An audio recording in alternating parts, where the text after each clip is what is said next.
Hello my YouTube friends, मैं Bittu Akshay the digital India institute में आप लोग का बहुत बहुत स्वागत करता हूं। तो आज मैं आप लोग को नेक्स्ट चैप्टर में पढ़ाने वाला हूं, जो कि मेरा क्लास होता है हर रोज़ 15 से 20 मिनट का क्लास होता है, वो भी बिल्कुल फ्री।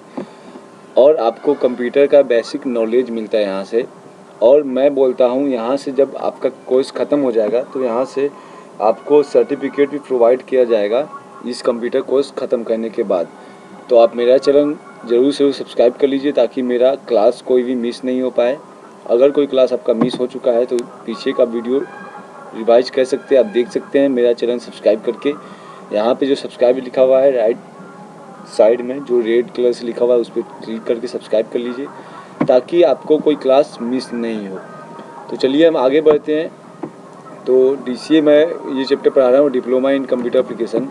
तो इस चैप्टर में हम आगे बढ़ते हैं और मैं बता दूं आपको इससे पहले कि मैं ये सब पढ़ा चुका हूं ऑलरेडी, जो कि पीछे क्लास है मेरा लगभग 9 से 10 क्लास हो चुका है।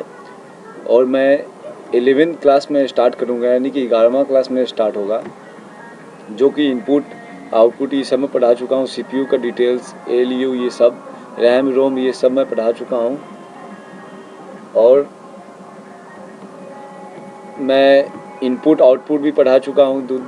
कीबोर्ड में कितने की होते हैं, जनरली कितने प्रकार के माउस होते हैं, कितने प्रकार के कीबोर्ड होते हैं, इनपुट में कौन कौन से डिवाइस आते हैं, आउटपुट में कौन कौन से डिवाइस आते हैं, जॉयस्टिक ये सब क्या है, प्रिंटर क्या है, ये सब मैं ऑलरेडी पीछे के क्लास में मैं बता चुका हूँ।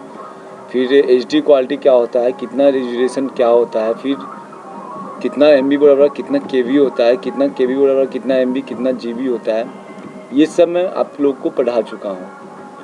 तो ये सब छोड़ के मैं आगे का चैप्टर स्टार्ट करता हूँ। हार्ड डिस्क के बारे में पढ़ा चुका हूँ, मेमोरी के बारे में पढ़ा चुका हूँ, सॉफ्टवेयर कितने प्रकार के होते हैं वो भी मैं पढ़ा चुका हूँ पिछले क्लास में। अगर आपका क्लास मिस हो गया है तो आप पीछे का क्लास रिवाइज कर सकते हो।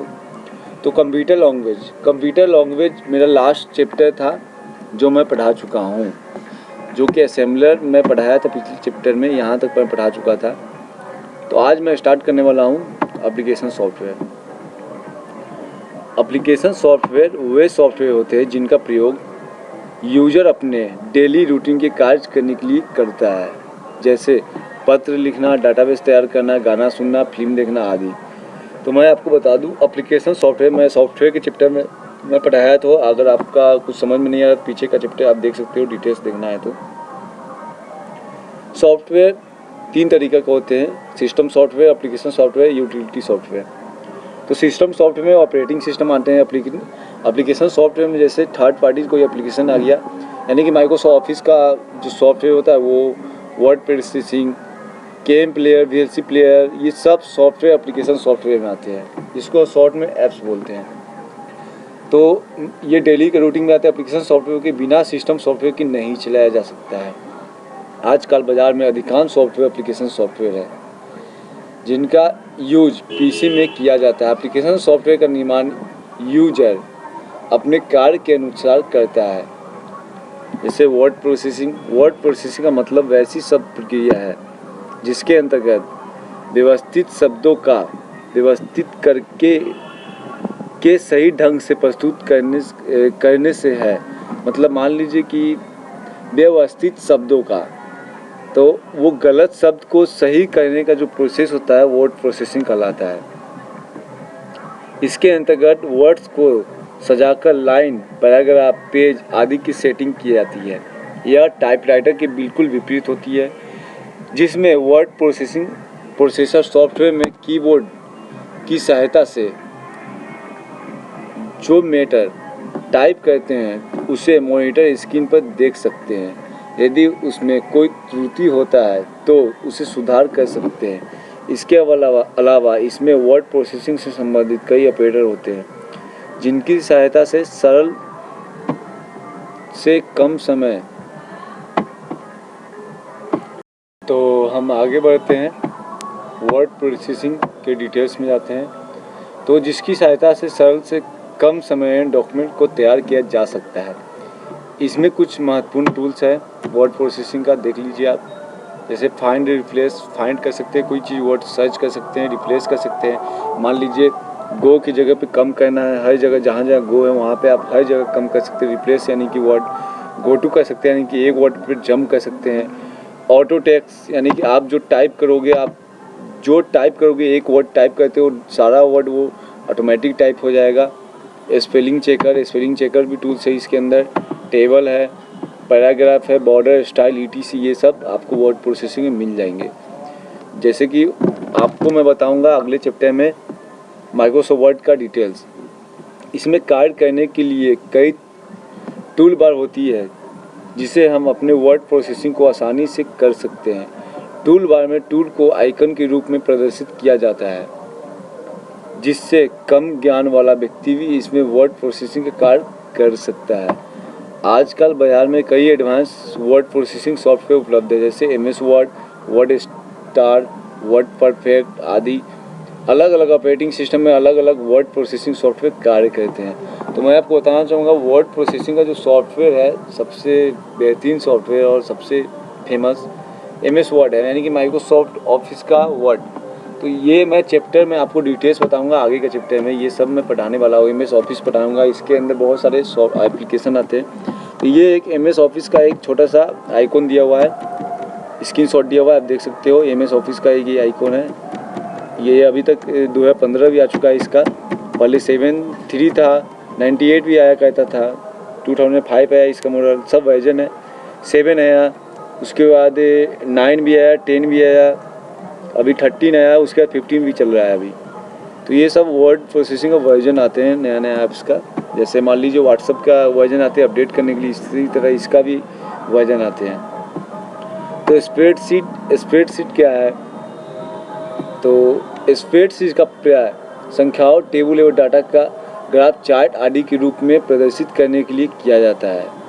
तो संख्याओं, टेबल एवं डाटा के ग्राफ, जैसे डाटा के जो ग्राफ है, चार्ट आदि के रूप में प्रदर्शित करने के लिए किया जाता है। यह एक टेबल होती है जिसमें हम डाटा को टेबल फॉर्मेट में स्टोर करते हैं। इसमें डाटाबेस में प्रोसेस करने के लिए कई टूल होते हैं। इसके अलावा इसमें अलग अलग प्रकार के डाटा के लिए अलग अलग प्रकार के फंक्शन होते हैं जिसमें हम अपने कार्य करने के लिए सरलता से कर सकते हैं। इसमें कुछ 256 कॉलम्स एवं देख लीजिए 65,536 रो होती है। रो और कॉलम से मिलकर सेल बनती है, जो सेल बोलते हैं जिसमें डाटा को स्टोर किया जाता है। प्रत्येक सेल का एक सेल एड्स सेल होता है जिसकी एक पहचान होती है। सेल एड्स रो और कॉलम से मिलकर बना होता है। इसमें हम विभिन्न प्रकार की गणनाएं आसानी से कर सकते हैं। इसमें हम गणनाओं के करने के लिए अपने अनुसार फार्मूला भी बना सकते हैं। इसमें एक वर्कबुक में 255 वर्कशीट होती है।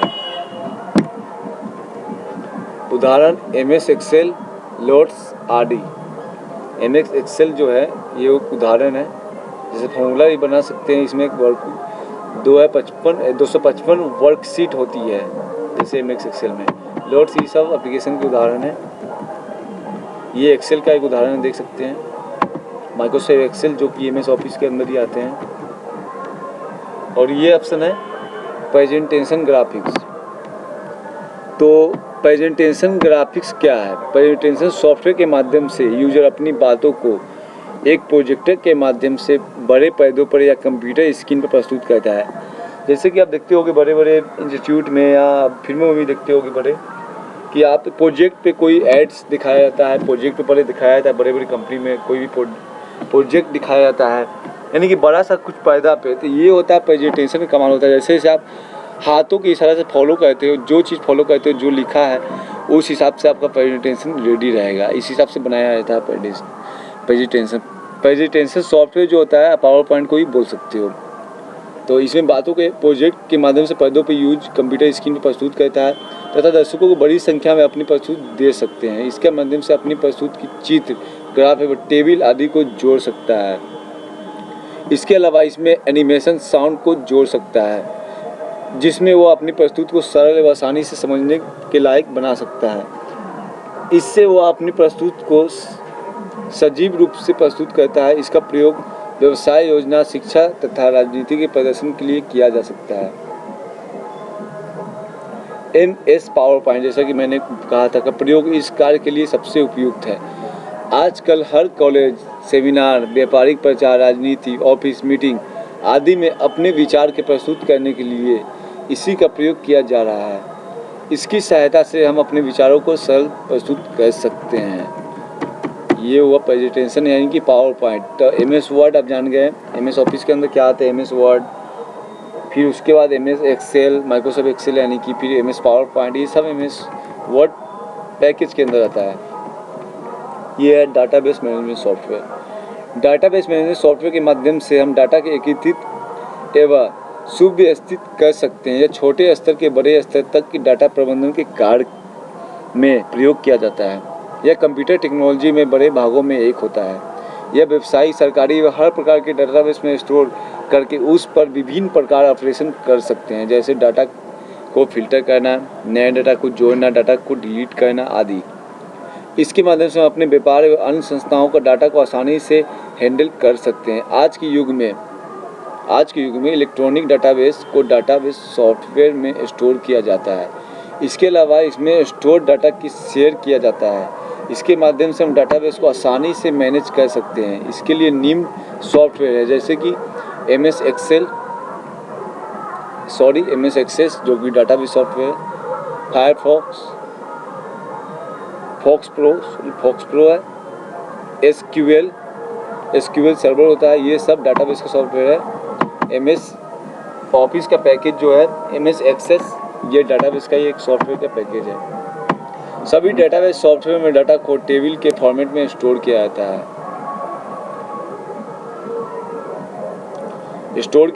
इस डाटाबेस को हम विभिन्न सॉफ्टवेयर के आसानी से जोड़ सकते हैं।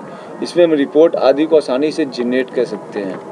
ये देखिए MS एक्सेस का है ये पिक, जो कि डाटा ऐड करने का एक टेबल है, रो और कॉलम। यहाँ पे आप किसी के नाम दे सकते हो, यहाँ पे टाइप सैलरी दे सकते हो या जो भी हो, डेट वगैरह, इसमें और कॉलम जोड़ सकते हो, रो जोड़ सकते हो। ये हो गया डाटाबेस का, जो कि MS ऑफिस के पैकेज के अंदर ही ये सब सॉफ्टवेयर आते हैं। फिर है नंबर सिस्टम। गणित के विकास के साथ अनेक नंबर सिस्टम व्यवहार में आए हैं। प्रत्येक नंबर सिस्टम में प्रयुक्त अंकों की संख्या अलग अलग होती है, जिसमें उनके आधार पर विधित होती है। नंबर सिस्टम का नाम भी इसमें प्रयुक्त अंकों की संख्या के आधार पर होता है। कुछ प्रचलित नंबर सिस्टम में दशमलव number, binary decimal, octal, hexadecimal आदि का प्रयोग किया जाता है। इस प्रकार संख्या में प्रत्येक का मान निम्नलिखित पर निर्भर करता है। अंक संख्या में अंक की स्थिति नंबर सिस्टम का आधार। तो चलिए डेसिमल नंबर सिस्टम, इस नंबर सिस्टम का आधार 10 होता है, क्योंकि 10 यानी कि इसका बेस जो होता है 10 होता है। कुल 10 0 से 9 तक यानी कि 10 होता है। इस नंबर सिस्टम में लिखी गई किसी भी संख्या का मान निम्नलिखित में 2 गुण रखता है। पहला संकेत मान 0 तथा 0 से 9 तक के अंक होते हैं। दूसरा स्थानीय मान, इसमें संख्या के दाईं से बाईं दिशा के आधार 10 की घात के क्रम में वृद्धि होती है, जैसे 1000, सैकड़ा, दहाई, इकाई। तो इस तरह ये काम करते हैं। इसके बारे में डिटेल्स मैं नेक्स्ट क्लास में बताऊंगा। मैं फिर से ये नंबर सिस्टम में बताऊंगा, क्योंकि ये नेक्स्ट क्लास आ चुका है नंबर सिस्टम। वो MS ऑफिस का पैकेज ख़त्म हो चुका है। तो मैं MS ऑफिस का प्रैक्टिकली एक एक चीज़ बताऊंगा मैं आपको। MS ऑफिस कैसे यूज करते हैं, माइक्रोसॉफ्ट ऑफिस कैसे, MS वर्ड कैसे यूज करेंगे, एक्सेस कैसे यूज करेंगे, एक्सेल, ये सब मैं आगे का चैप्टर में बताऊँगा जब ये ख़त्म हो जाएगा ये चैप्टर। तो नंबर सिस्टम मैं अगले क्लास में बताऊँगा, नेक्स्ट क्लास में। अगर आप चाहते हैं कि मेरा क्लास पहले से भी मिस नहीं हो, यानी छूट गया वो भी कर ले और आगे की क्लास मिस नहीं हो, तो मेरा ये चैनल राइट साइड में जो आप रेड कलर का सब्सक्राइब देख रहे हो, the digital India institute, subscribe कर लीजिए, ताकि आपको ये वीडियो मिलते रहेंगे। जब भी मैं क्लास दूंगा आप लोग को तो ये मिलते रहेंगे। तो मेरा इस वीडियो देखने के लिए बहुत बहुत धन्यवाद। अगर ये वीडियो अच्छा लगा तो अपने दोस्तों को भी शेयर कीजिए, लाइक करना मत भूलिए और मेरा चैनल सब्सक्राइब जरूर कीजिए। धन्यवाद। जय हिंद।